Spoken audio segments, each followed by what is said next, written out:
Welcome back to part 3 of our little tour through the parish of St. Anna in Herschbach, and today we are actually at, and in a moment, in St. Anna in Herschbach.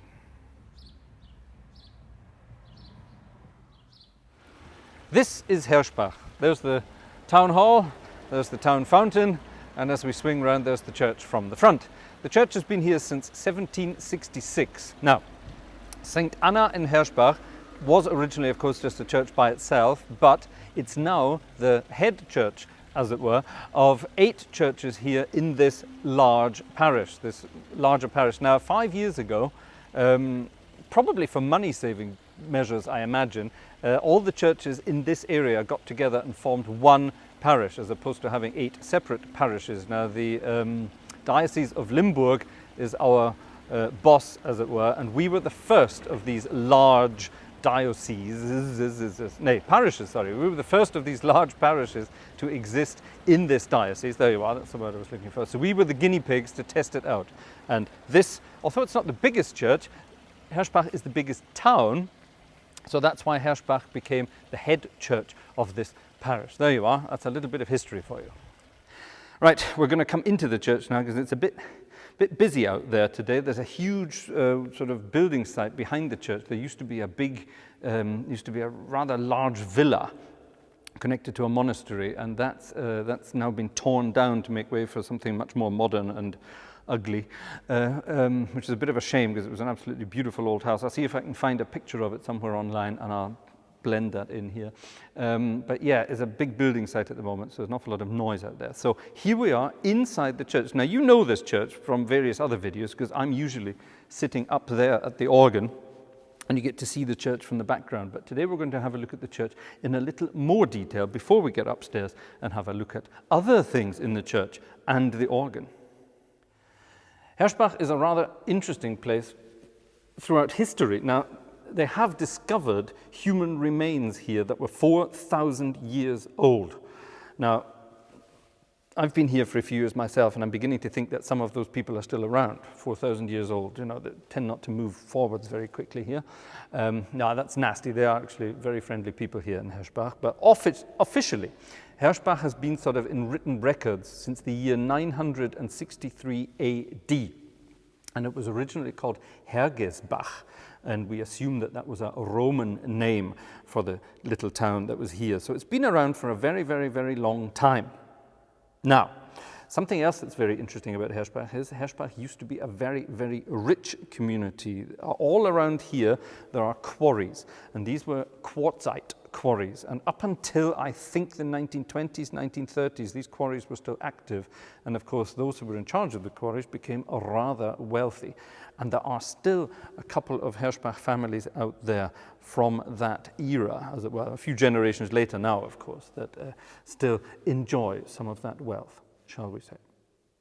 So for the history freaks that we have here, you can quite easily see that this is definitely a Baroque church. Now, it's not one of those Bavarian-style Baroque churches that are completely over the top. It's still quite tastefully done, as it were, but it's definitely a Baroque church. 1766 is when the church opened, and although the altar itself is rather plain by Baroque standards, the rest of the church is still very original in its furnishings and embellishments. And as we have a wander through the church, we can see a few more of those. Now, if you're ever in the area, I just said this in the German scene that we did for this part of the video. I just said, if you're ever in this part of Germany, do come and visit the church. It's always open during the day, and it really is worth it because it's a rather beautiful building and a very beautiful atmosphere. Now, look at the windows. The windows. Are you looking at the windows? I don't know what you're looking at. Are you looking at the window? Yes. The windows, as you can see, are clear glass. Now, I don't know if they used to be stained glass windows at some point and have been replaced, but at the moment they are clear glass, and that's actually quite good because it sort of floods the church with daylight, especially on a sunny day like today, and it just looks rather beautiful. What do you think? Something that you don't see very often, and we certainly don't use very often anymore, are choir stalls. Now this part of the church up in the altar space, we still have the original choir stalls here, and I actually still use them sometimes. I run 3 of the choirs that we have here in the parish, and one of those is a gospel choir, and we sing regularly here in St. Anna. We're sort of a roaming choir. We're not connected to any one church in the parish. We can be used for all of them, but we sing a lot here in Herschbach. And when the choir was still a bit smaller, I used to split them up left and right in the choir stalls, and that was a rather nice effect. Unfortunately, the choir is now so big I can't do that anymore, but it's nice to still have that possibility. So here are the original choir stalls, not something you see in churches in Germany all that often anymore, certainly not of churches this size. Thanks to the joys of modern technology, in other words, wireless microphones, I can now stand a long way away from my wife, who is up in the pulpit, filming me down here. And we're going to do that because it gives you a nice little view throughout the entire church. Now, as I wander up towards the organ loft, you get to follow me, and you also get to finally see the beautiful organ of St. Anna itself. Now, you've heard the organ in many, many, many videos that I've been posting over the years, but you haven't seen it in very many. As I get up the stairs here, get to wander back to the front, there we are, the organ loft, and you get to see the beautiful original organ case. Now this is the original case from the 1700s, from the original Baroque organ, and the organ that was originally in this case was the largest organ here in this region. Sadly, that is no longer the case. So here's a view from the side. You don't get this one very often, but as you come up the stairs, you sort of have to walk underneath the organ to get to the console, and it means you get to see the side of the organ case. Now, it's obviously not quite as glamorous as the front of the organ case, but it is nevertheless original. Bet you don't know what this is. There you are. Bet you don't know what that is. It's not something to hang your towel on a hot summer's day in church. No, what do you think it's for? Any ideas? Well, it's a handrail, yeah? And in the good old days, before electricity was around, there was basically the equivalent of a stepper, something you would find in a fitness studio in this day and age, the equivalent of a stepper for someone to step on, creating wind for the organ. That's how it used to work. There would have been bellows attached to these pedals or steppers, and the guy or girl probably a guy doing it in those days could hold onto this and really go for it. Now nowadays, if you join a fitness club, you get to pay a lot of money to be able to sort of do exercise like that. But in the good old days, all you had to do was offer to provide wind for organs. Now, unfortunately, the apparatus to do that is not still here in this organ. I think that's a bit of a shame. It's all done electronically now with a large electrically controlled wind blower. To get to the organ console, we have to wander through the organ itself, wander through this tunnel. And as we wander through this tunnel, there is a door, a hidden door. And behind this door, I bet you'll never guess what we find. So once you open the door, you of course get into the church tower, and those are the steps up to the bell tower. Now we're not going to head all the way up to the bell tower today basically for reasons of safety. It's a very, very, very old wooden staircase, and I'm not sure how often people go up there. I've never been up there myself. I've been up a few of the steps to have a look, but it gets a bit creaky and woodwormy up there, so I'm not going to risk it, and certainly not with my wife behind me with a camera. But something that is hidden in here is the original mechanical church clock. Now, of course, there is a clock up there in the tower, but it's electrically controlled these days, probably even controlled by satellite to make sure it's the perfect time. But here is the original clock mechanism, and it's absolutely beautiful. It's just sort of standing here doing nothing. And it was the original mechanism for the clock. You can see the openings where the wires went up to control the hands. And here are the hands to indicate the bottom end of it. And you can see all the mechanisms that were connected. It doesn't work, of course, anymore, which I think is a shame, but it's still here. It's sort of hidden behind this door, behind the organ, and I'm willing to bet that not even the local priest knows that this is here in the building. It's wonderful. I love it. I love things like that. And finally, to the organ. Now, you know this organ. You've seen this in many videos already. You know this console, and you know that view down into the church. You've seen it many, many times before. But for those of you who haven't, I will give you a brief introduction to the organ here in St. Anna. There are many, many, many videos on the channel that already tell you all about it. So check them out if you haven't seen them yet. But for those who haven't seen it, a brief history. Now, the organ that was originally in that case was a 3-manual instrument. And for some reason, it is now no longer a 3-manual instrument. Since 1915, it has been a 2-manual instrument. And the organ builder responsible for that was a guy called Karl Horn, who was an organ builder from Limburg, that's slightly south of here. And this is his opus number 60 from 1915. Now, a lot of the original pipework was incorporated into the Horn organ. Horn and organ all in the same sentence. I'm going to get comments, aren't I? Anyway, so yeah, a lot of the original pipework was incorporated into the new organ in 1915, and that then stayed in the organ until today. It was sort of redone again in the 80s by a guy called Wagenbach. He was also from Limburg here in the region, and did this. And this is sort of just your sort of standard 70s, 80s German church organ console with sort of standard bits from the guys who were providing organ bits for organ builders in those days. That's why a lot of organs in Germany look exactly like this, or at least the consoles. Even Kleist, the organ builder, has consoles that look like this from around that time. So it's nothing special to look at, but the pipework that's still in there, that's rather special. And there are a couple of nice little features there that I will introduce today, that I've introduced before, but I will reintroduce you to them today. Now, we're going to get into organ freaky stuff here. Now, you've seen the case, and it's a very Baroque looking case, so you might be led to believe that it's a Baroque organ. Wrong. It's a romantic organ, at least the pipework. Now, what does a romantic organ mean? Well, it means it's not one of those sort of spiky, sparkly sounding organs. It's sort of very fat sounding or warm sounding, and 8 foot, that's sort of normal pitch, 8 foot stops are what gives it that sound. And on this organ, we have 1, 2, 3, 4, 5, 6, 7, 8, 9, 10, 11, 12 8 foot stops, foundation stops, basically. We have 2 mixtures. We have 1 4-foot principal, a 4-foot octave. We have 2 4-foot flutes and 1 2-foot flute. That's it. That's the bright work. So there's no sort of 2 2/3, 1 3/5, 1 1/3, none of that sort of stuff in here. None of the bright work, really. So it's a very round, warm-sounding, romantically voiced organ. Now, I bet you didn't think that looking at the Baroque case.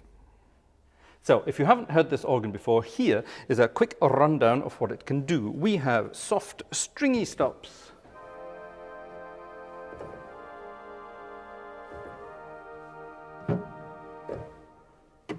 We have slightly louder stringy stops.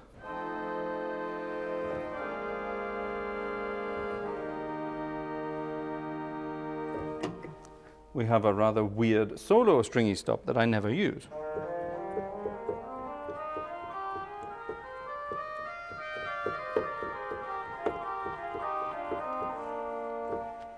I don't know why I don't use that. It's a gamba 8-foot, and I don't really use it before. By the way, the sounds you heard on the top there, the soft stringies were the aeoline and the vox celestis, and then the salicional and the vox celeste. So there is a very, very, very soft stop on the upper manual called dolce, which I think is very beautiful. It's a very, very soft stringy sound.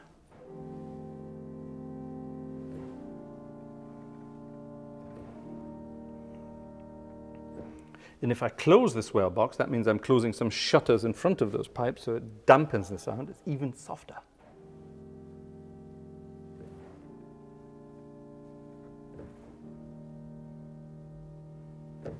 That's really rather beautiful. I love using that. There's a rather beautiful flute called a flauto amabile. That's Italian for lieblich Flöte, as it would be called in German, or just nice flute in English.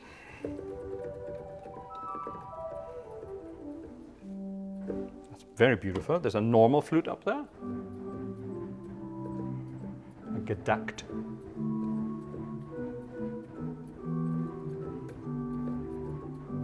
And then there's a Geigenprinzipal, so it's a sort of a stringy principal, a string diapason you might call it in English.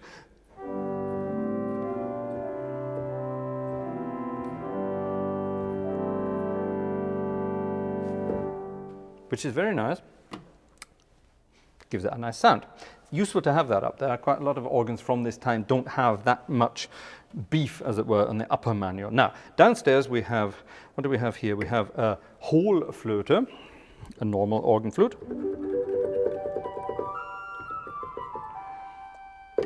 It has a 4-foot flute to go along with it, a Rohrflöte, both of those together. Rather cute. And there's even a 2-foot Waldflöte. So all 3 flutes.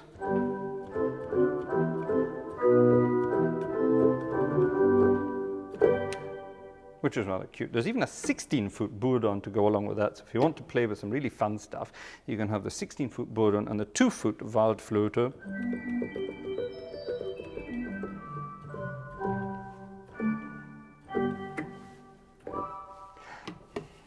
Silly effects. We, of course, have something like a softer principle. It's called a Gemshorn, 8-foot.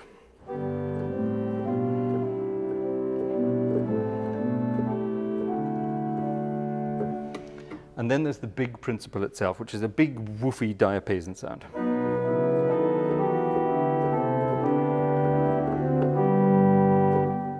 I think it's almost like a French montre, it's that big. So then we have a 8-foot quintatone with an umlaut on the O, quintatone. By the way, I'm giving you the proper stop names here. This is for Bob in Florida. Bob loves to have the proper stop name, so this is for you, Bob. So this is the quintatone with the dots above the O, and it's sort of a nasally sounding solo stop.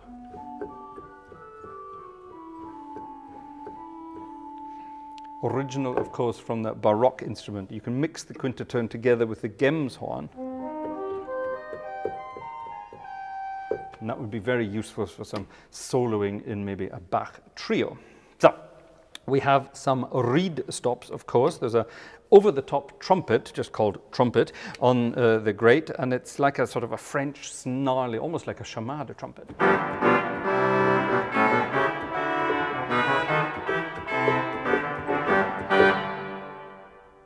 And my wife hates that stop because it's, when you're sitting here at the organ, it's right in your face. Pipes are, you can see them. So that's not, it's nice down there, but up here it's weird. There's a French oboe, a französische Oboe, upstairs on the swell division.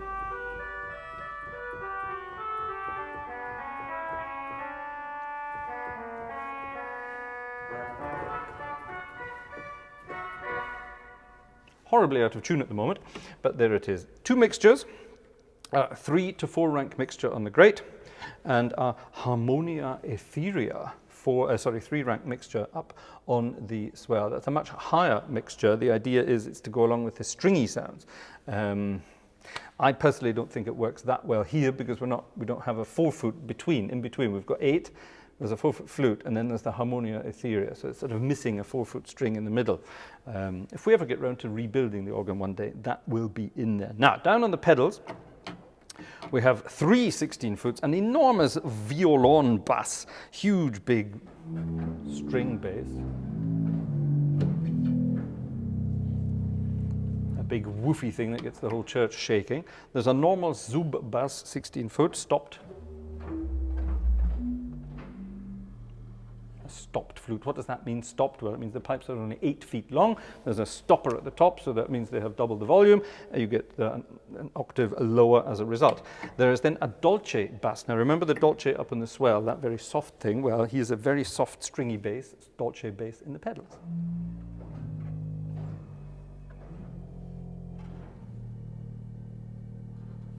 Nice.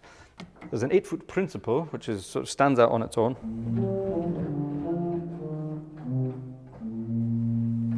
And an almost unusable posauna because it's so big.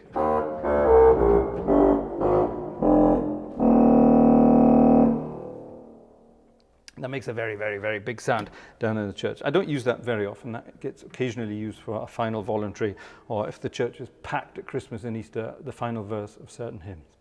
There you are, a brief introduction to the stops on our little St. Anna organ. That's it, ladies and gentlemen. There we are. That was our little tour, number 3 in the parish of St. Anna in Herschbach. Now, you know the organ, now you know the church as well. So I hope you enjoyed that. We're going to close, of course, with a little piece of music. It's very fitting to this time of year. We're coming up to Pentecost, by the time this goes out at least, coming up to Pentecost. So there will be an improvisation around something along those lines. I hope you recognize it. Yes, so thank you for watching. Thank you for listening. Thank you also for continuing to support us. Thanks to Corona, my choirs aren't rehearsing at the moment, so I'm basically living from CD sales at the moment, which is a bit worrying, really. But if you haven't got hold of your new CD, Piping Hot at the Organ, you can do that. Down below you will find a link to our web shop. FraserGartshore.com is the website. /shop is where you will find the CD. And at the moment we are running a little summer discount. Because the weather is so beautiful, we have a little discount. Here's the discount code, HOT SUMMER. If you put that in, you get a €5 discount on your order. So get in there fast. We're limiting it to 100 orders. And a few have already gone, so get in there fast before they're all gone.